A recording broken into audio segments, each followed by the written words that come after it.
एक बहन का फोन आया है कि इतने साल बाद परदेश से आया है और मेरे बच्चे के हाथ पर 100 रुपल्ली रख कर गया है।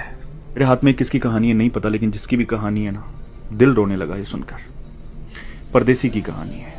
10 साल हो गए थे परदेश में काम करते हुए। पहला साल कर्ज उतारने में और दूसरा तीसरा साल बहन की शादियों की भेंट चढ़ गया। चौथे साल कुछ करके आने का सोचा तो पापा की तबीयत खराब हो गई, नहीं आ पाया। यहां तक कि पापा दुनिया छोड़कर चले गए तब भी नहीं आ पाया। बूढ़ी माँ घर में अकेली थी।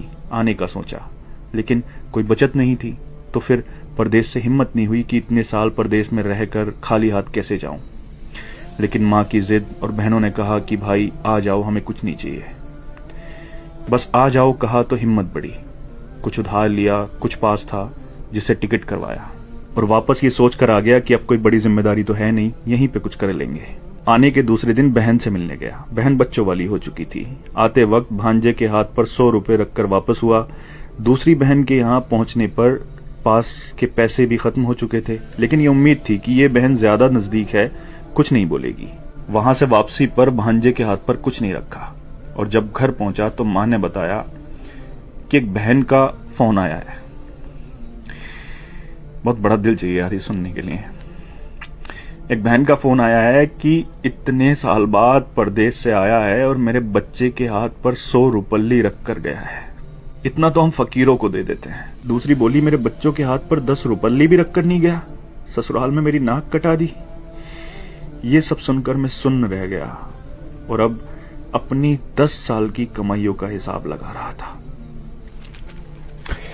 अरे यार, अगर पुराना घर छोड़कर नए घर में भी चले जाओ ना तो ख्वाब हमेशा पुराने घरों के आते हैं।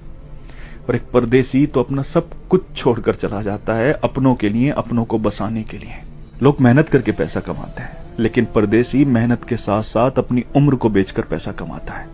किसी खुशियों में नहीं आ पाता, किसी की मैयत में नहीं आ पाता। सच पूछो तो हमारे सीने में दिल किस तरफ है ना, ये एक परदेसी ही बता सकता है। क्योंकि जब वो अपनों को छोड़कर जाता है ना तो सीने में वही तकलीफ होती है जहां दिल होता है। जुल्म नहीं करते अपने लोग ये कहकर कि तुमने परदेश में रहकर हमारे लिए किया ही क्या है।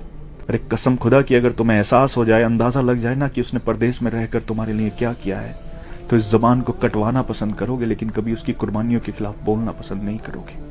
सच कहते हैं जिसका दर्द होता है उसकी तकलीफ को सिर्फ वही समझता है। परदेसी का दर्द सिर्फ वही समझ सकता है जिसने अपनों के लिए अपना घर छोड़ा हो।